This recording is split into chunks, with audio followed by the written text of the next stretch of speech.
The Kybalion, Part 4.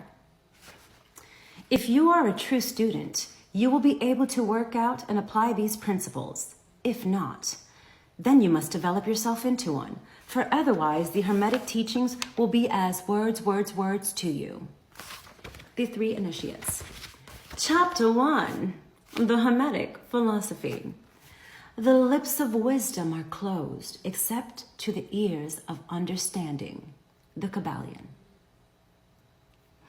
From old Egypt have come the fundamental esoteric and occult teachings, which have so strongly influenced the philosophies of all races, nations, and peoples for several thousand years.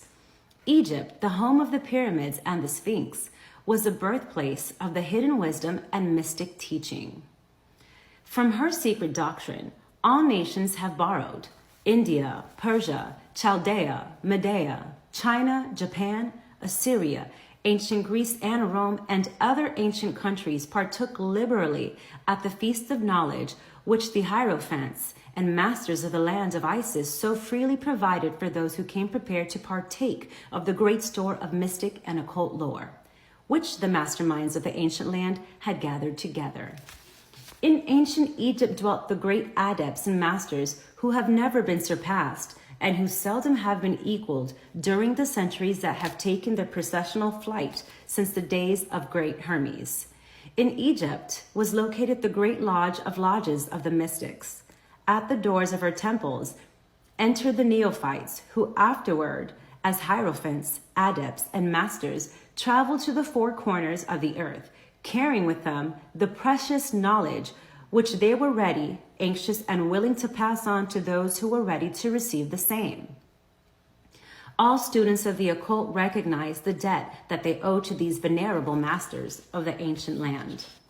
But among these great masters of ancient Egypt, there once dwelt one of whom masters hailed as the Master of Masters.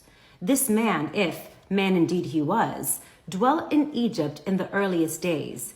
He was known as Hermes Trismegistus.